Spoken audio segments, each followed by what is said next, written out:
The receipt fluttered from her windshield, crisp and unmistakable. Glenview Hotel, dinner for two, room service included. He had been out of town. She had been home with her parents. But the date on the slip told a different story. His hand shook as he held it, eyes locked on the bolded numbers. One weekend. One luxury suite. One lie that would shatter everything. He wasn't just going to find out the truth. He was going to unravel it, thread by thread, until she had nowhere left to hide. The morning was like any other, coffee brewing in the kitchen, sunlight creeping through the blinds, and the soft hum of traffic outside their suburban window. He sat at the dining table, reading over contracts for his latest business expansion, while she bustled around the kitchen, making breakfast. Her laugh filled the room as she chatted on the phone, her voice light and airy, the perfect image of contentment. But something was different today. A subtle tension lingered in the air, one he couldn't quite place. Maybe it was the way she hurried off the call when he entered the room, or the way her smile seemed too bright, too practiced. He brushed it off, stress, maybe, or the demands of her job. It wasn't until she left for work that he saw it. Her car was still running in the driveway, the engine purring as she hurried back inside to grab her laptop. He watched from the window, sipping his coffee, when something caught his eye. A small slip of paper fluttered in the breeze, lodged under the windshield wiper. Curiosity got the better of him. He set his cup down and walked out onto the porch, the morning chill biting at his skin. He pulled the paper free and turned it over.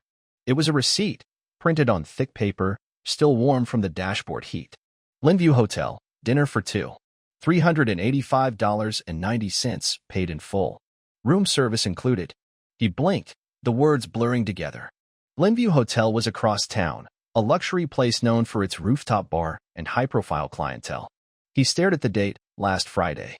He had been away on a business trip. She had said she was staying in. The front door creaked open behind him, and he turned, slipping the receipt into his back pocket. She appeared, laptop in hand, her smile easy and bright. "Did you forget something?" he asked, his voice steady. She laughed, shaking her head. "Just my laptop. Can't very well work without it." He forced a smile, nodding. "You headed straight to work?" Her gaze faltered, just for a second.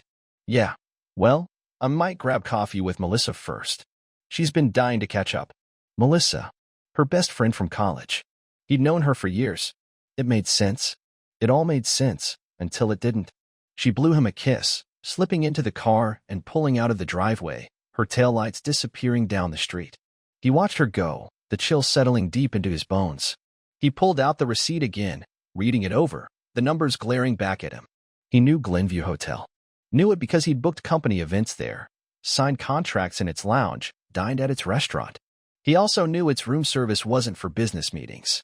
A creeping sense of unease settled in his gut, coiling tighter and tighter. He turned the receipt over, eyes scanning for more information, and found what he was looking for, an authorization code. It was small, printed at the bottom, but it was there. Without hesitation, he walked back inside, shutting the door firmly behind him. He sat down at his computer, fingers flying over the keyboard as he pulled up Glenview's website. He typed in the authorization code and hit enter. The screen flashed, loading for a moment before pulling up the booking information. Room 712. King Suite. Booked for two. Friday through Sunday. His heart pounded. He checked the date again.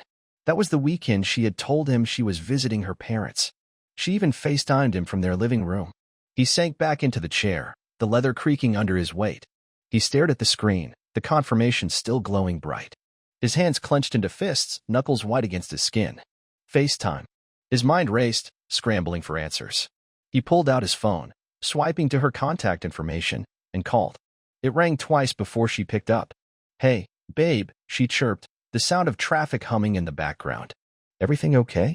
He forced a smile into his voice. "Yeah, just wanted to say I love you." She laughed, soft and sweet. "I love you too. I'll see you tonight?" "Of course," he replied. They hung up, and the smile vanished from his face. He leaned back, staring at the computer screen. FaceTime. It had to have been a recording. She had looped it. He had seen her parents in the background, heard their voices. But it wasn't real. It couldn't have been. He grabbed his keys, pulling on his coat with slow, deliberate movements. His mind had already shifted into a new gear, one of calculation and control. If she thought she could play him, she had no idea who she was dealing with. He stepped outside, locking the door behind him, the receipt still burning a hole in his pocket. This was just the beginning. The drive to Glenview Hotel took less than 20 minutes. Traffic was light, the early morning sun reflecting off glass towers and bustling shops. He parked across the street, slipping into a coffee shop with a clear view of the hotel entrance. He ordered a black coffee and took a seat by the window, his gaze locked on the revolving glass doors. She wouldn't be there now, he knew that much. But he needed to see it for himself. He needed to know what she had been hiding.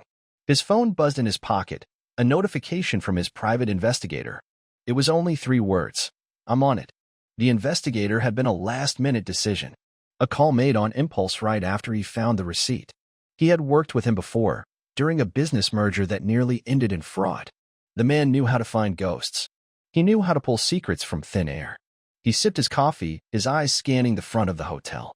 Couples walked in and out, businessmen in tailored suits, women in high heels and sunglasses. None of them looked familiar, but he didn't need them to. Not yet. His phone buzzed again. Another message.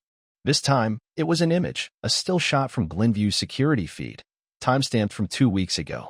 His wife was there, stepping out of the elevator, her hair perfectly styled, a black dress hugging her frame. She wasn't alone. The man beside her was tall, sharp-featured, with dark hair slicked back and a silver watch gleaming on his wrist. He held her hand, his head tilted toward hers, whispering something that made her laugh. The kind of laugh she hadn't shared with him in years.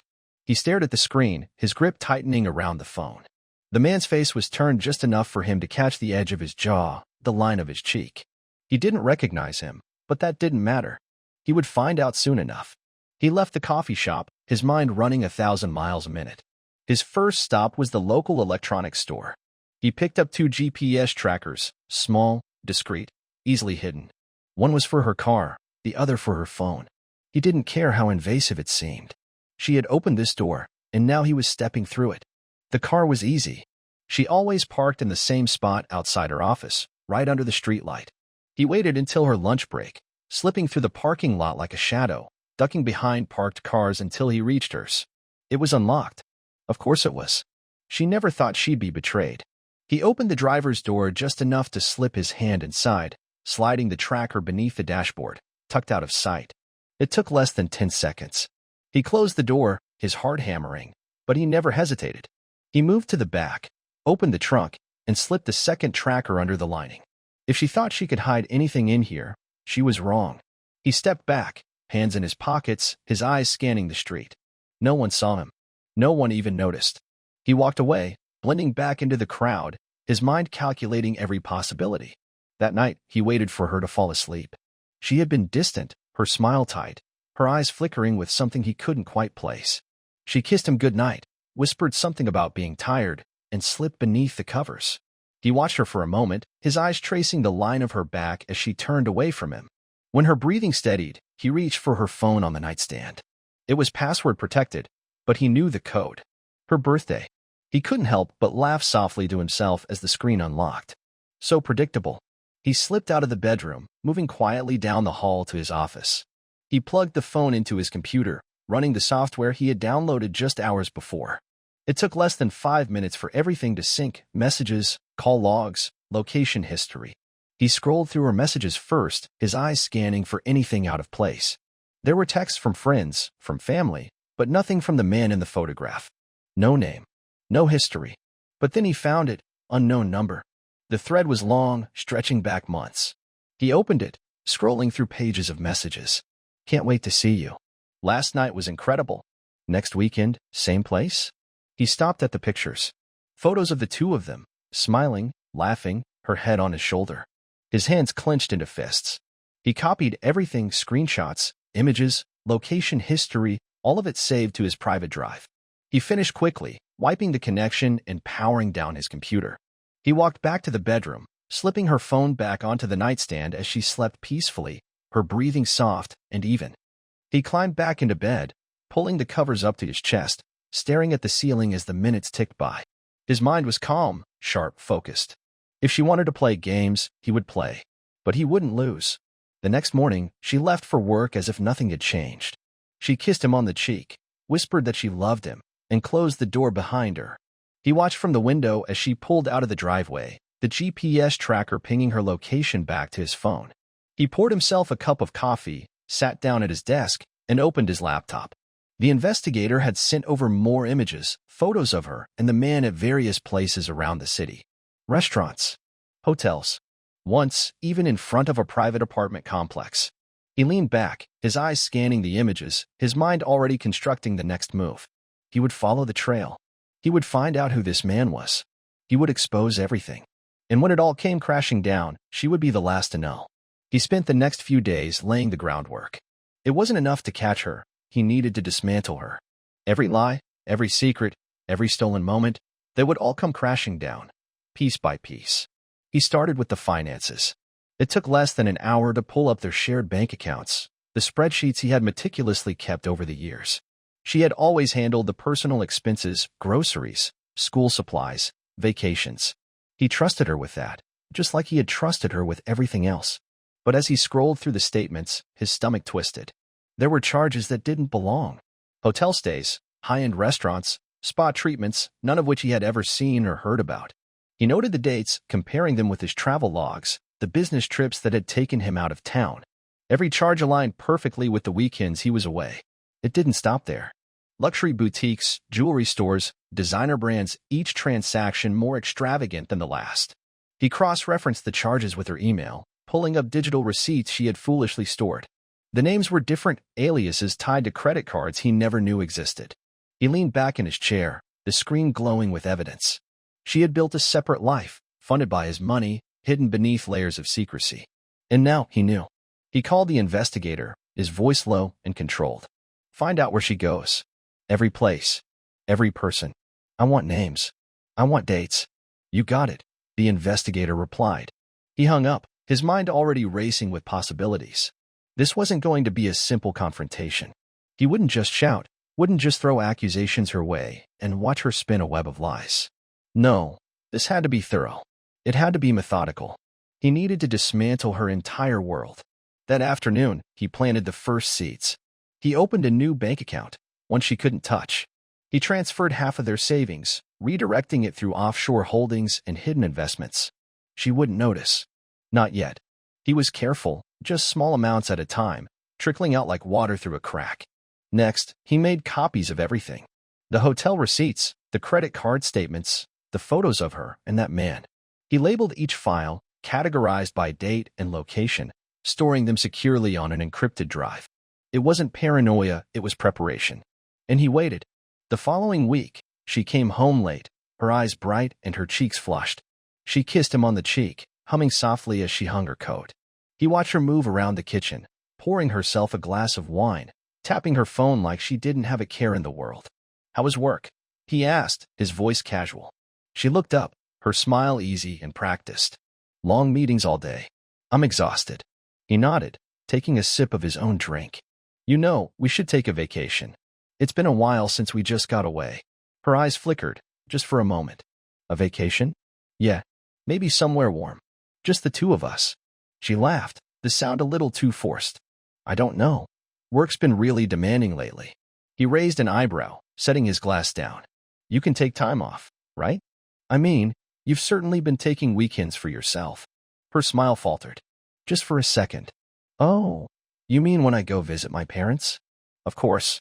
He held her gaze, unblinking. When you visit your parents. Her eyes flickered again, her hand tightening around the wine glass.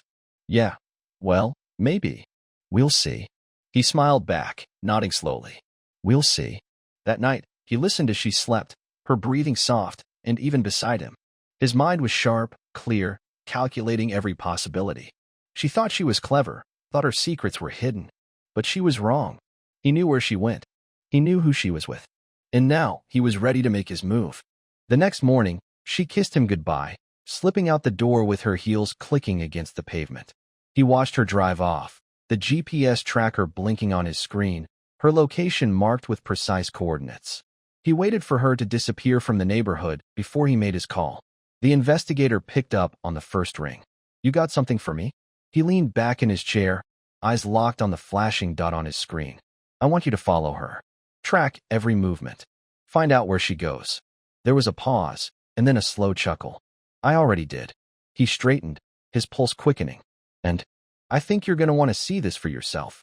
He didn't ask questions. He didn't hesitate. He grabbed his keys, slipped on his coat, and was out the door before the investigator even hung up. The drive was long, winding through parts of the city he hadn't seen in years.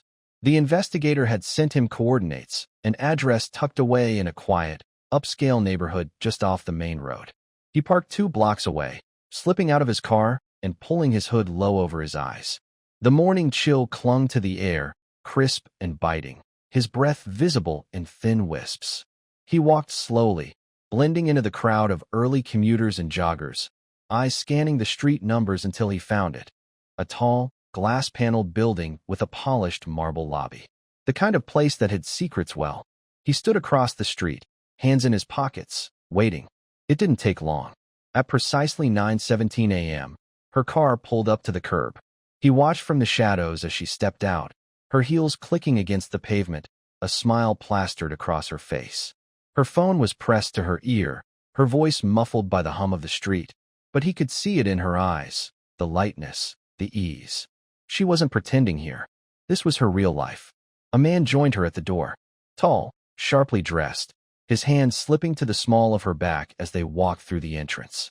He recognized him from the photos, the man from the hotel, the one she had laughed with, held hands with. His jaw clenched as he watched them disappear into the building. He crossed the street, his steps measured and calm, and pushed through the glass doors. The lobby was pristine, polished marble floors, chandeliers that glimmered under fluorescent lights. A security guard sat behind a desk, barely glancing up as he walked past. The elevator doors slid open, and he stepped inside, tapping the button for the top floor. It climbed slowly, the numbers lighting up one by one, his mind racing with possibilities. He had prepared for this. His phone was set to record, a small pinhole camera tucked into the fold of his jacket, capturing everything. The elevator chimed softly as the doors slid open. He stepped out, the hallway stretching out before him, lined with doors bearing gold-plated numbers.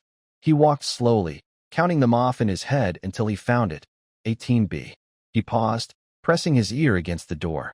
Voices. Laughter. Her voice, light and unguarded. He pulled back, slipping down the hallway to a utility closet marked employees only. It wasn't locked. He slipped inside, pulling the door shut behind him, his heart pounding in his chest. He pulled out his phone, tapping into the app that synced with the tracker in her car. It blinked on the screen, a small green dot parked just outside. He took a deep breath, steadying himself. He couldn't go in now, couldn't blow everything he had been building. He needed to watch. He needed to know. He texted the investigator. She's in the building. Room 18B. The reply came instantly. Understood. I'm on my way. He stayed in the closet for nearly an hour, listening to the muffled laughter, the clink of glass, the occasional thud of footsteps. His mind was calculating every possibility, every next move. He would need more than just this. He needed proof, undeniable, irrefutable evidence. Finally, the door opened. He cracked the closet door just enough to watch her step out, adjusting her dress, fixing her hair. The man followed behind, whispering something in her ear that made her laugh. She kissed him, right there in the hallway, without a single trace of hesitation. He waited until the elevator doors slid shut before stepping out. He moved quickly, sliding down the hallway and pressing his ear to the door.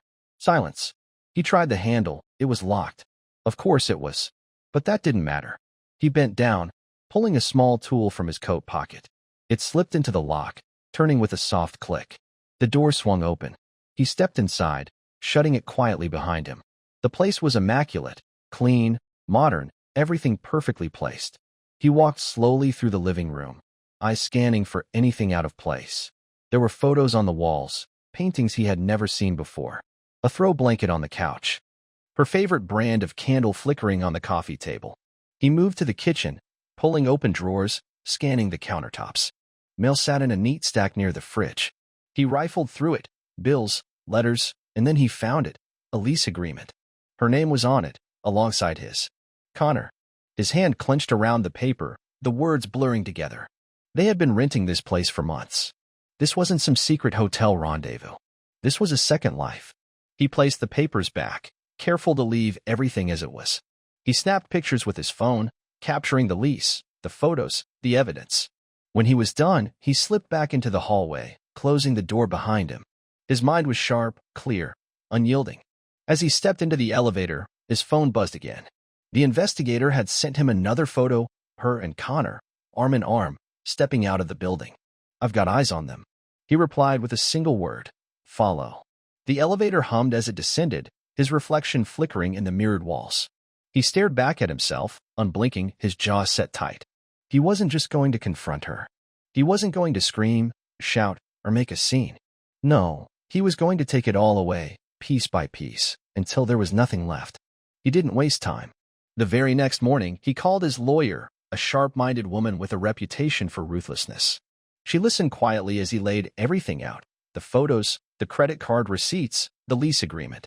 Her silence stretched as he finished speaking, the hum of her breathing the only sound on the other end of the line. Finally, she spoke. "This isn't just infidelity," she said, her tone cool and calculated. "This is fraud. If she's been using joint assets to fund this other life, we have grounds for a full financial audit. You could take everything." He leaned back in his chair, staring at the ceiling. "That's exactly what I want. Then we need to move quickly. I'll draft the preliminary motions. You'll need to secure your accounts, lock down your assets, and start transferring anything that's under your name alone. I'm already on it." "Good," she replied, the click of her keyboard tapping away in the background. "Send me everything you have. We're going to dismantle her." He hung up, his fingers drumming against the desk as he pulled up his banking app. He moved swiftly, transferring funds from their joint account into private holdings, locking them down with encrypted passwords she would never guess.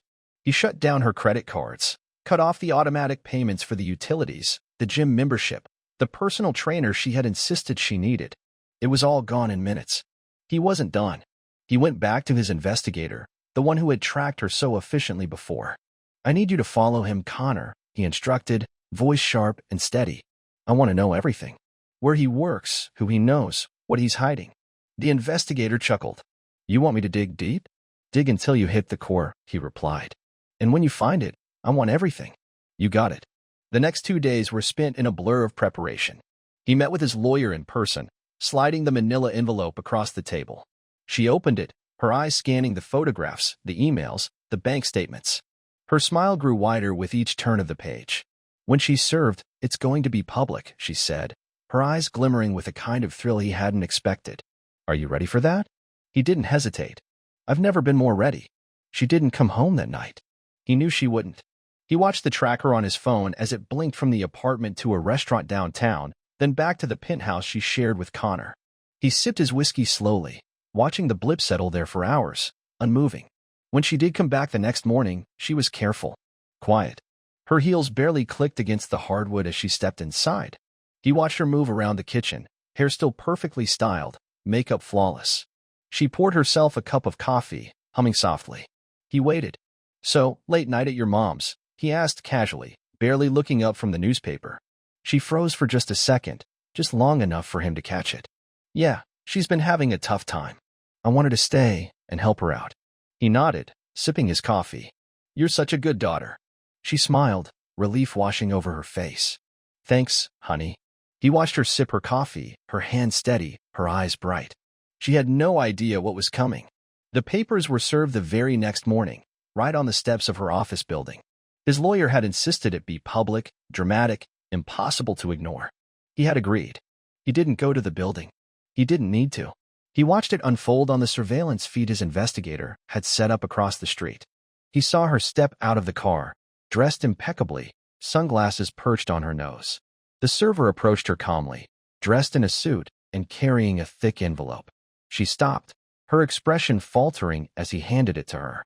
He couldn't hear the exchange, but he didn't need to. Her face went pale, her hand shaking as she flipped open the packet. Pages spilled out, proof of her betrayal, of her second life, of the money she had siphoned from their accounts. Her head whipped around, searching the street for him. He wasn't there. He watched as she stumbled back to her car, the envelope clutched to her chest. He leaned back in his chair, stretching his legs, the tension unwinding from his muscles. She had been served. And now, it would all come crashing down. That evening, he poured himself another drink, watching the city lights flicker in the distance. His phone buzzed on the counter. He glanced at it. An unknown number. He didn't answer.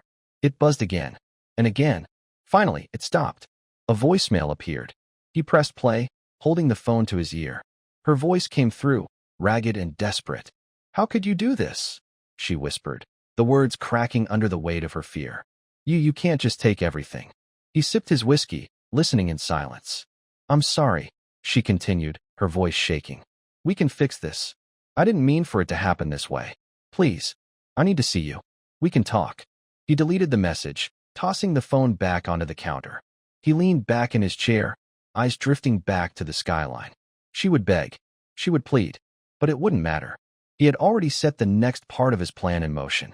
Connor's life was next. If she thought she could hide behind him, use him as a shield while she slipped out of the wreckage, she was mistaken. He called the investigator the next morning, his voice sharp and to the point. "Tell me you found something." The investigator chuckled, the sound crackling through the phone. "I found everything." He leaned back in his chair, the tension in his shoulders unraveling. "Go on." "Connor's got a lot more skeletons than just your wife," the investigator replied. "Turns out he's been double-dealing with his company's funds, laundering money through shell businesses, pulling cash out, and funneling it right back into his own accounts. He's been at it for years." "Is it traceable?" "Absolutely. I have all the files, every wire transfer, every offshore account." He's sloppy. Thought he could hide behind the company's reputation. He smiled, feeling the satisfaction ripple through him. "Send me everything." "Already done. Check your inbox." He hung up, spinning his chair toward his laptop. His email blinked with a new message. He opened it, eyes scanning the long list of files, bank statements, digital footprints, emails exchanged with shadowy contacts. Connor had been funneling money for years, through false accounts, fake transactions, hidden investments. And now, it was all laid out in perfect order. He didn't call his lawyer this time. He called the police. The detective on the other end listened quietly, his tone growing more serious with each piece of evidence described. "And you have all of this documented?" "Every last bit," he replied smoothly. "I'll send it over now." "Thank you for bringing this to our attention," the detective said, his voice grim. "We've been looking into some discrepancies with their company for months. This might be exactly what we need." He clicked off the call, attaching the files and sending them directly to the police. He watched the progress bar fill, the weight of inevitability settling on his shoulders. Connor's empire was built on lies, and now it was time for those lies to come crashing down. He waited, patient and calm. His phone buzzed exactly 48 hours later, a news alert.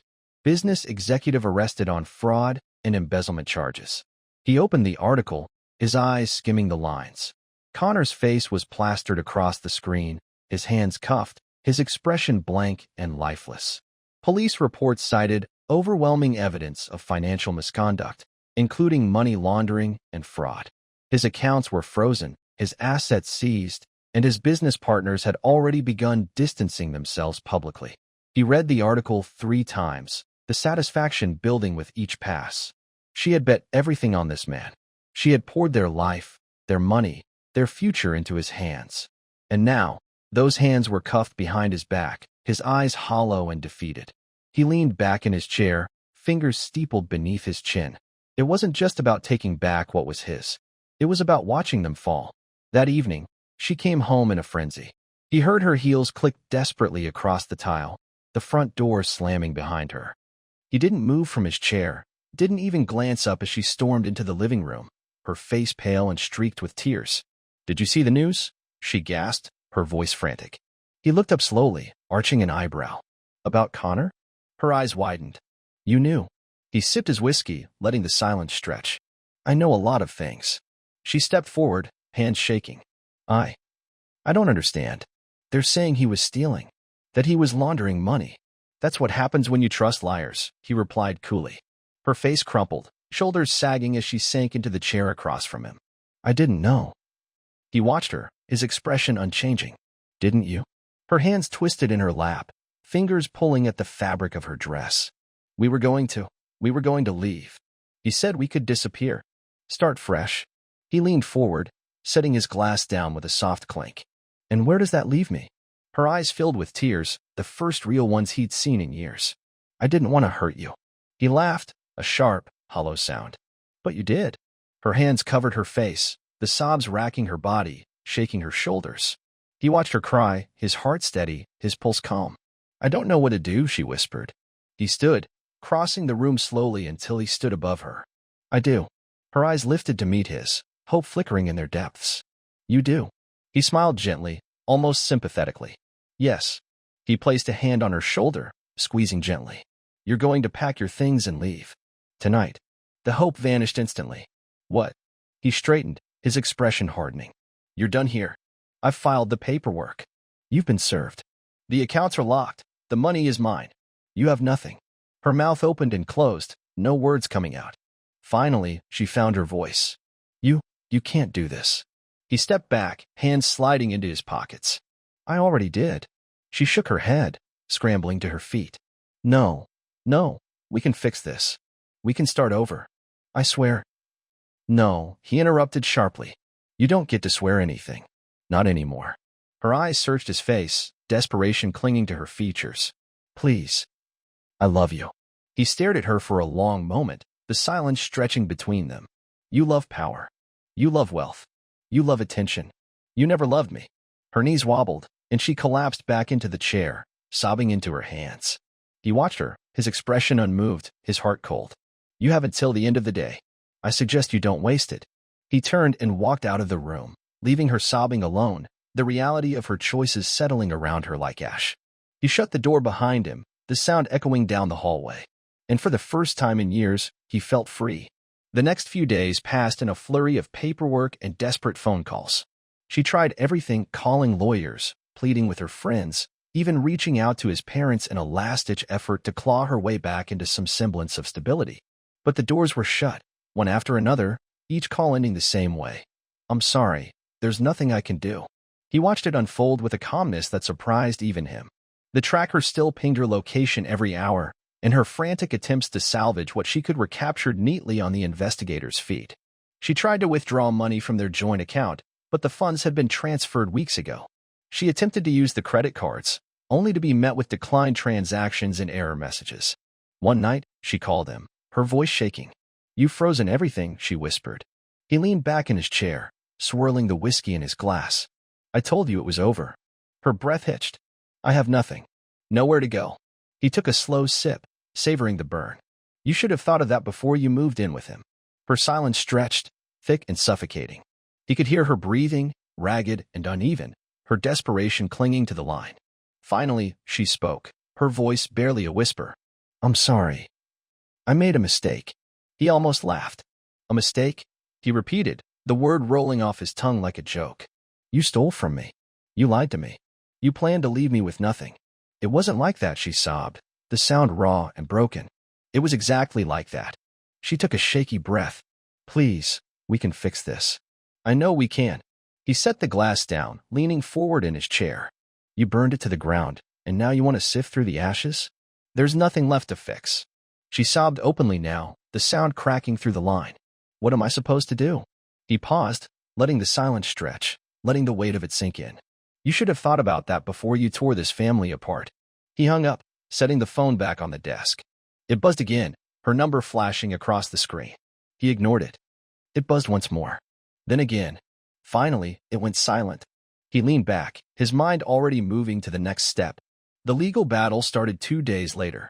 He received the notice at his office, an attempt to freeze the assets, to challenge the divorce proceedings. Her lawyer had managed to file a temporary injunction, citing emotional distress and financial control. He read through the papers carefully, noting the desperation in each line. He didn't even call his own lawyer. He simply texted her a picture of the documents and waited. The response came back almost immediately. I've seen this before. It won't hold up. Leave it to me. He did exactly that. He moved through his day as if nothing had changed, meetings and deals flowing smoothly. His business thrived, the accounts untouched, and the contracts locked down under his sole signature. He had planned it all meticulously, securing his assets long before she even knew what was coming. The court date came quickly. He dressed in his best suit, the one she had bought him for their anniversary 5 years ago. It seemed fitting.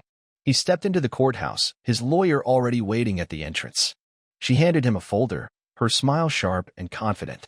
It's all here, she said, tapping the folder. Her financial discrepancies, the apartment lease, the money transfers to Connor. It's ironclad. He nodded, tucking the folder under his arm. Let's finish this.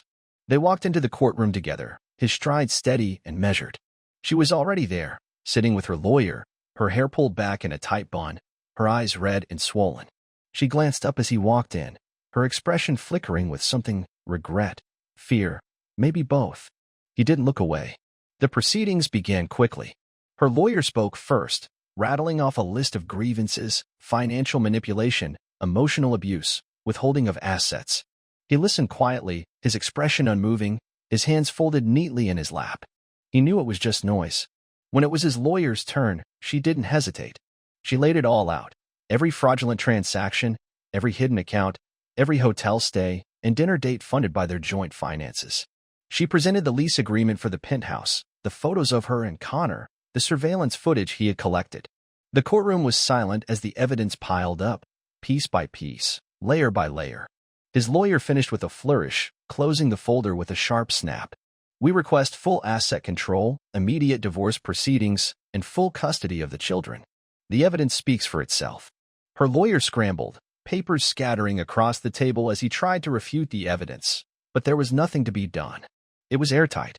When the judge called for her to take the stand, she hesitated, her eyes flickering between him and her lawyer.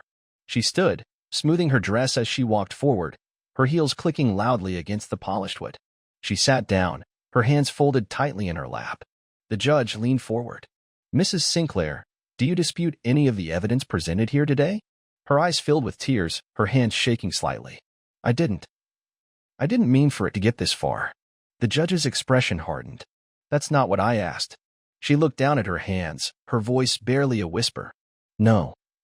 Do you admit to using joint finances to fund a separate household with Mr. Calloway?" Her hands twisted together, her knuckles white. "Yes." "And do you admit to hiding financial assets from your husband during this time?" "Yes." The judge leaned back, nodding slowly.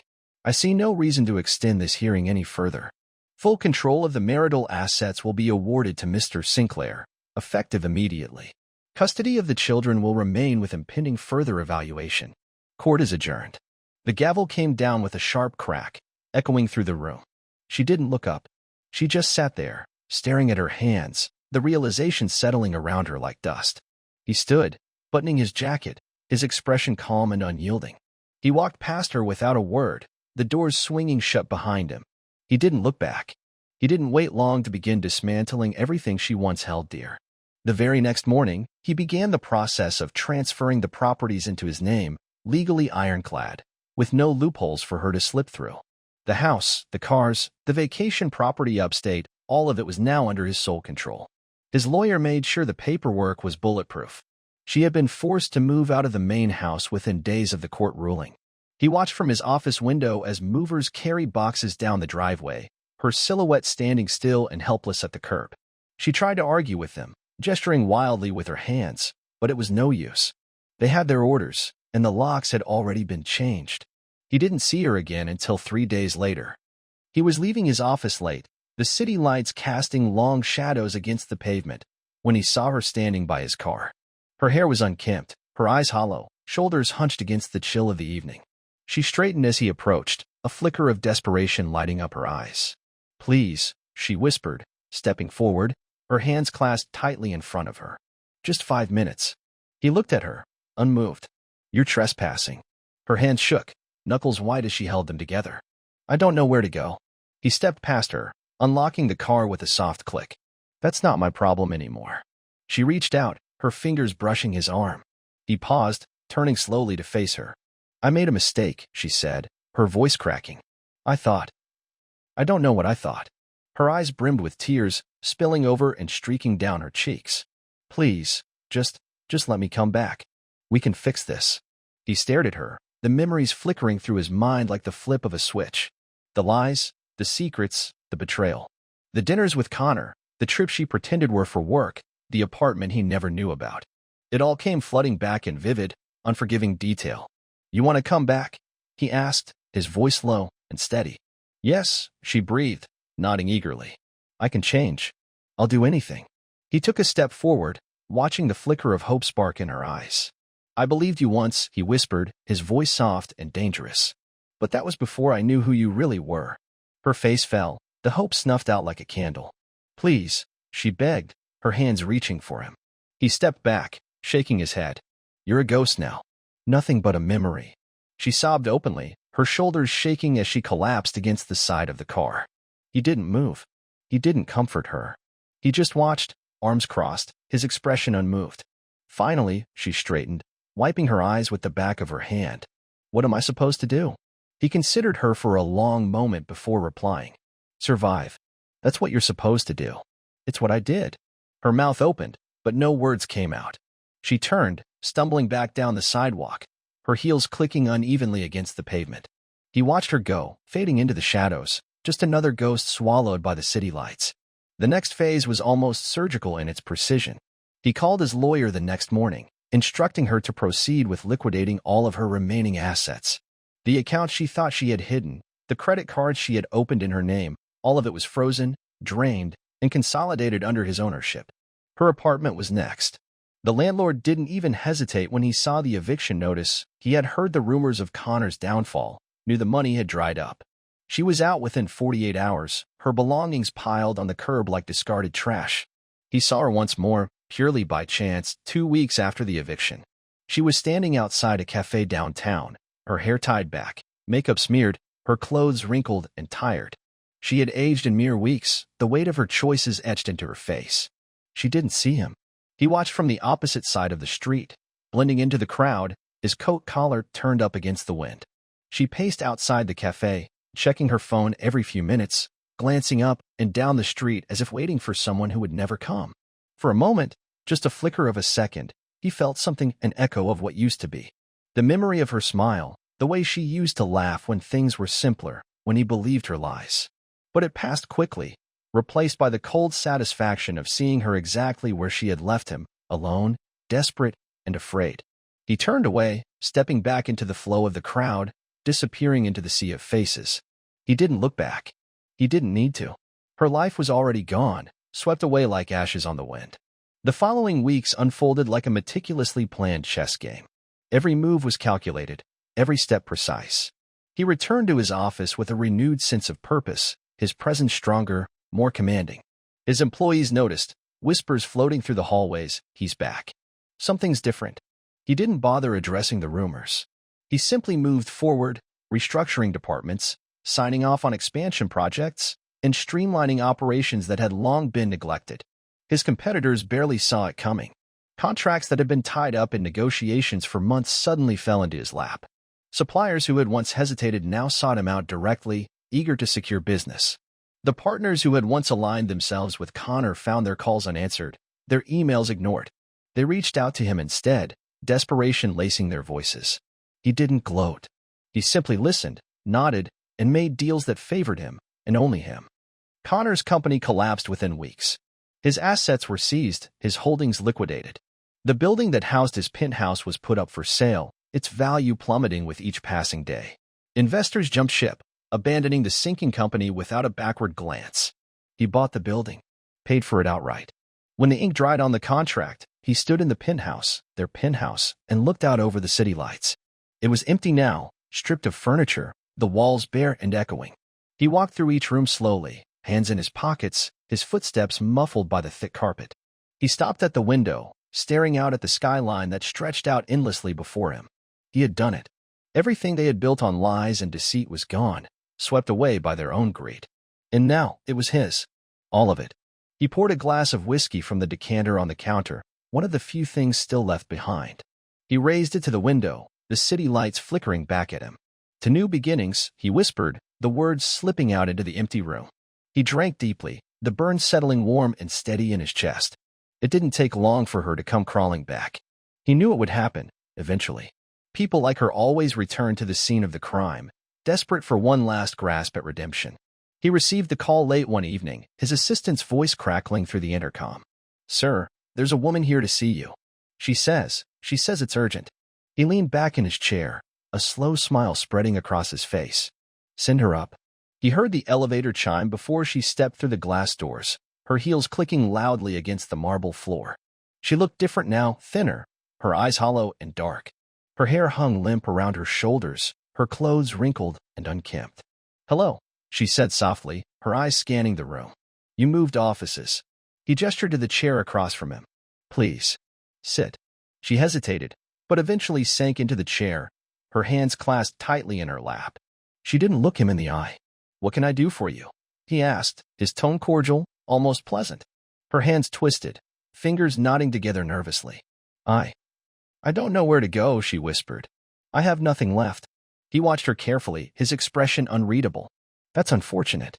Her eyes flickered up to meet his. "You don't understand. Everything's gone. My accounts are empty.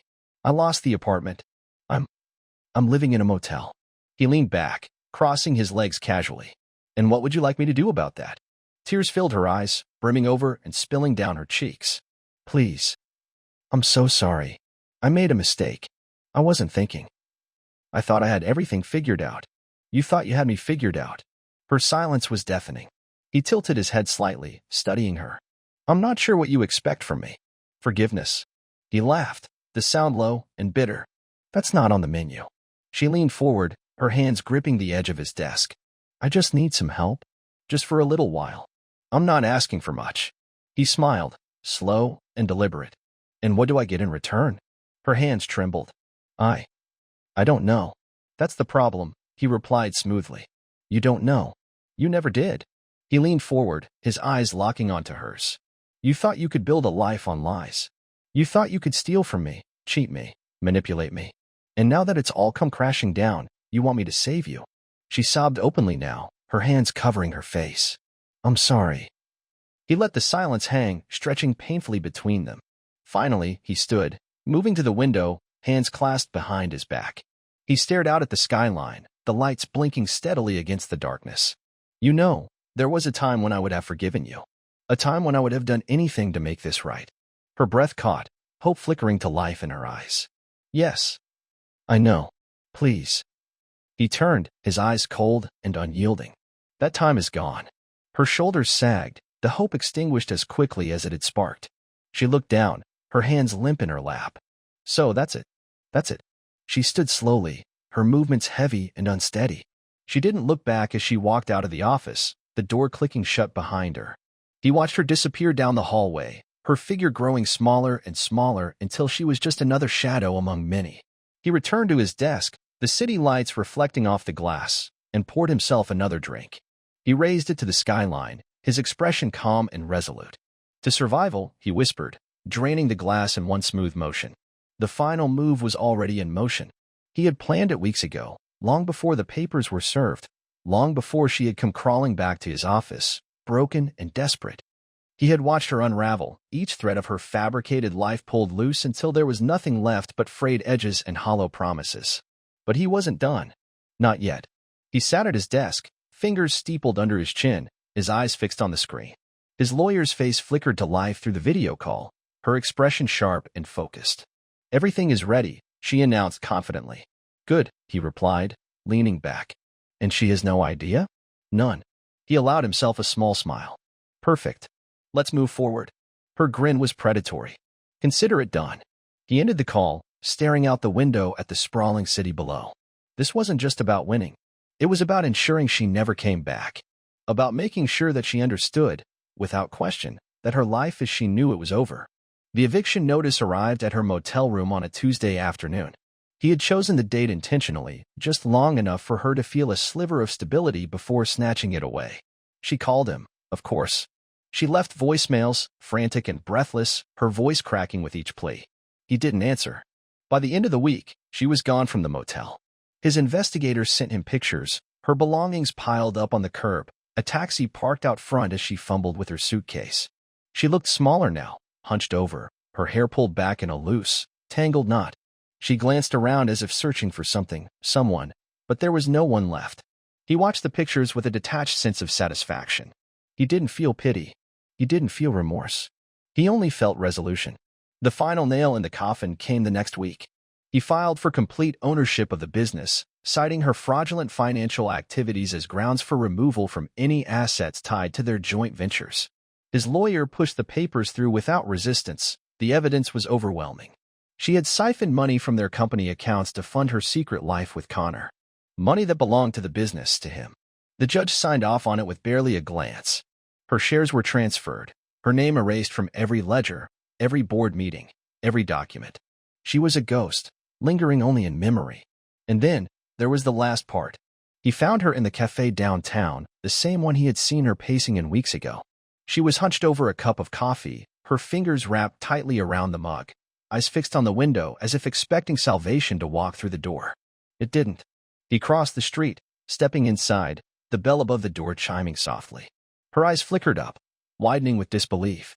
He slid into the chair across from her, setting his briefcase down beside him. "You look well," he said calmly, folding his hands in front of him. She stared at him, her eyes red and swollen, her voice barely above a whisper. "What are you doing here?" He leaned back, crossing his legs. "I wanted to see you one last time." She flinched, her hands tightening around the mug. "Why? To gloat?" He smiled faintly. "To say goodbye." Her eyes narrowed, her mouth pulling into a thin line. "Goodbye." "Yes." He opened his briefcase, pulling out a single sheet of paper and setting it on the table between them. She stared at it, uncomprehending. "What is that?" she asked, her voice shaking. He tapped the paper lightly. "That is the final settlement. It's over. Every asset, every cent, every investment, it's all mine now." Her eyes flickered across the paper, scanning the lines, her breath catching. You took everything?" He nodded, his expression unchanging. "Everything. The house is sold. The cars are repossessed. The business is mine." She shook her head slowly, her voice breaking. "You can't do this." He leaned forward, his voice dropping to a whisper. "I already did." She stared at him, disbelief and devastation etched into every line of her face. "What am I supposed to do?" He stood, slipping his hands into his pockets, his gaze unflinching. "That's not my concern anymore." He paused, glancing back at her one last time. "Goodbye." He walked away, the bell chiming softly behind him as he stepped out into the sunlight. He didn't look back. He didn't need to. The papers finalized the next day. Her accounts were frozen, her name erased from the business, and her credit was tanked beyond recovery. She was nothing more than a memory now, a cautionary tale about betrayal and greed. He sat in his office, the city skyline stretching out before him, his hands folded neatly in his lap. His phone buzzed on the desk. He glanced at the screen, a message from his lawyer. "It's done. Congratulations." He set the phone down, his eyes drifting back to the view. He had built this. He had rebuilt his life from the ashes she left behind, stronger and more unyielding than ever. He poured himself a glass of whiskey, watching the amber liquid swirl in the glass. He raised it to the window, the city lights flickering back at him. "To new beginnings," he whispered, the words slipping out into the empty room. He drank deeply, the burn settling warm and steady in his chest. He was free.